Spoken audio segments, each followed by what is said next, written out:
Good evening. Good evening, I do. My name is Hadassah Prudence, and I am delighted to speak to you today.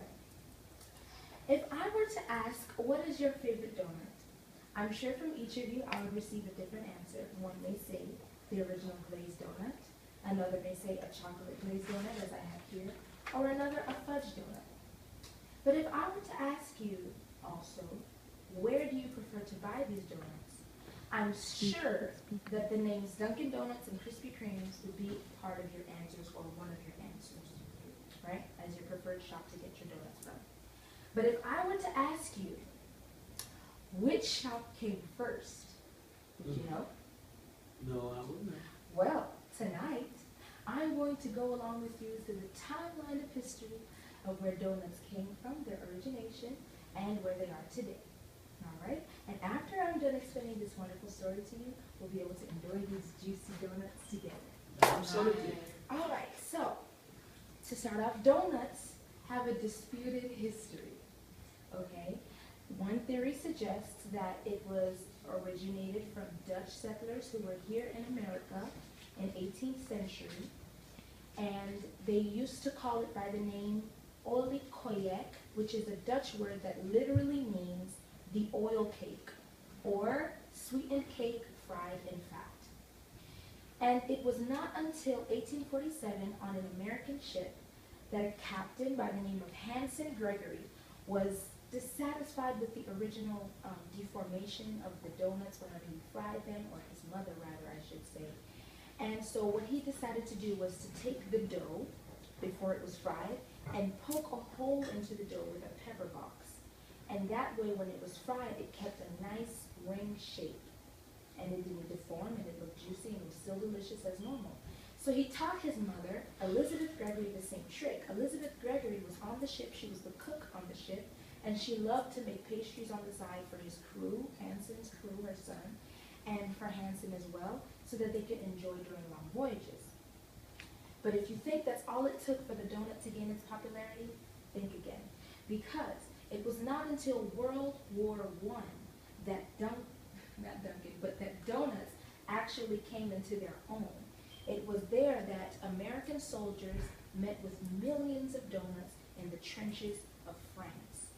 And the first donut machine did not come until 1920 in America, in Harlem, New York City, where an enterprising refugee from Tsarist Russia, his name was Adolf Levitt, he began a donut little shop by the theaters, by Broadway theaters, and he would sell them on the side during breaks. And all the hungry crowds of the theaters would always push him and say, make a machine that could churn these juicy rings faster. Well, Adolf did it. And he called this machine the Ring King Jr. And it was able to make about 75 donuts every hour.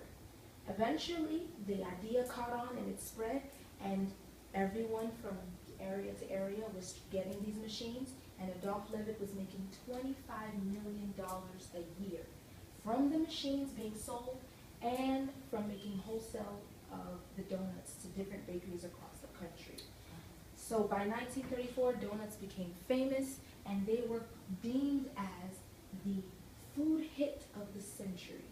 I guess because they were being churned by machines so quickly, it caused the reporters to feel like it was a part of the new wave of the future.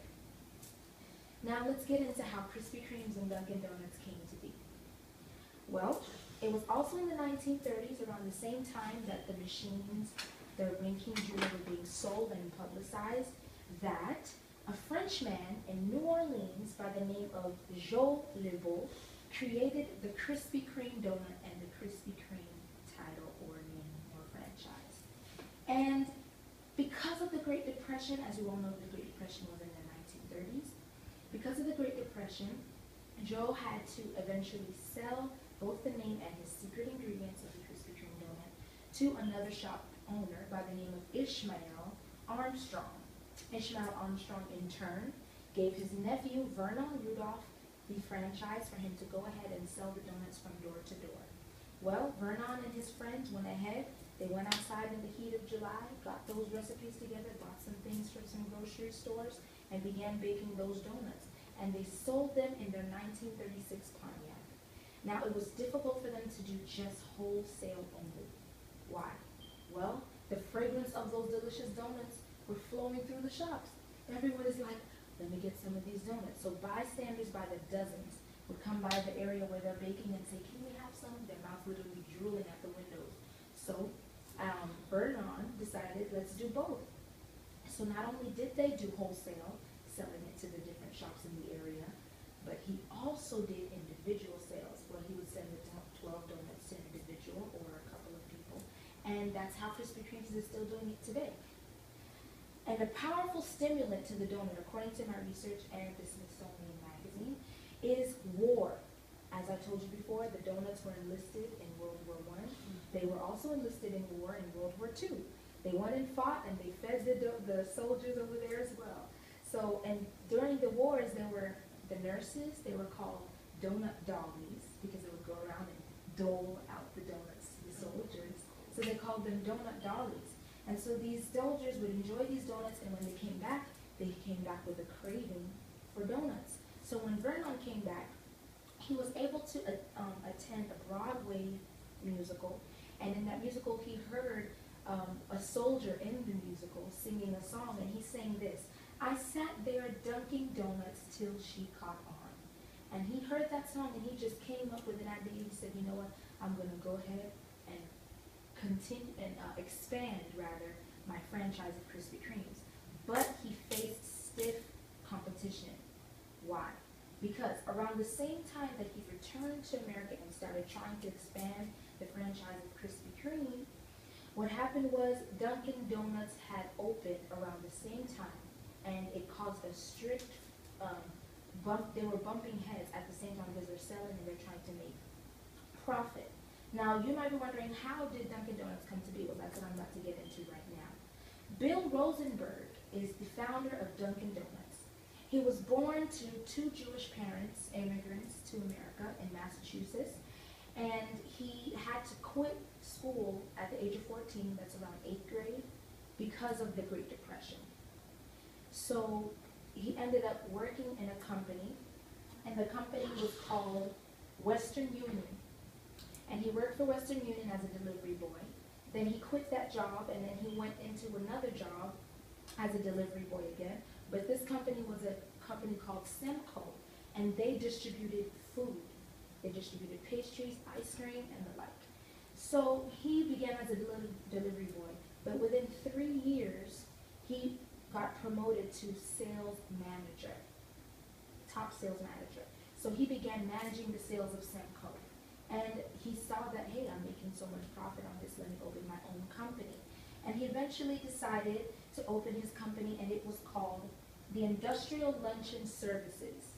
And what they would do is they would, pass out coffee, meals, and sandwiches, and donuts, and drinks to factory workers during their breaks.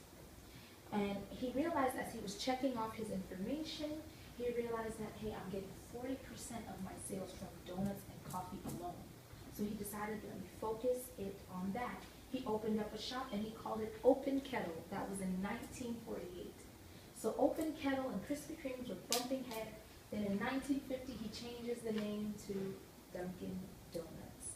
And it was founded in Quincy, Massachusetts in 1948. Now, here's the difference between Dunkin' Donuts and Krispy Kreme's at the time. Krispy Kreme would sell 5 different donuts, whereas when, I forgot his name, when the guy that opened up Dunkin' Donuts, I forgot his name for the moment, which happens, but he opened up Dunkin' Donuts with 52 variety of donuts. So imagine competing, you only have 5 different donuts, and Dunkin' Donuts has 52 different varieties. Wow. So of course everyone was running to Dunkin' Donuts, and I still love Dunkin' Donuts today. I think it's better than Krispy Kreme's, but that's just my opinion. Anyway, he decided to continue this franchise, to actually continue expanding his business through franchises. And what he did was he sold the name of the company and the position in the area to another person, and they would manage that little position here, that little store here, and another store there, and another store there. So there were different owners, but they were all under Bill Rosenberg, okay? And it was all under Dunkin' Donuts. That's how franchises work. And eventually, he went from 100 Dunkin' Donuts stores to 1,000 in 1979. And then in 1990, he had 2,000 stores. And then in 1992, 3,000. And it just continued, the exponential growth was tremendous. It just continued to grow. And eventually, Dunkin' Donuts became the top donut shop in the country, and it still is. Check this out. Today, we can still find our donuts in shops like Publix or wherever, but the two main stores is Dunkin' Donuts and Krispy Kremes. Now, every year, 10 billion donuts are made in the U.S. alone, right? Dunkin' Donuts has stores in 37 different countries. Krispy Kreme's is only in the United States. And they have twice as many, Dunkin' Donuts has twice as many stores in each of the states that Krispy Kreme is in. Okay? And now, out of the 10 billion donuts that are made in the U.S. every year, only 1.1 billion of them are made by Krispy Kreme's. And after looking at this, I was like, America really does run on Dunkin'. That's right. Well, that's my speech. I hope you enjoyed it. And you can have That's wonderful. Very good.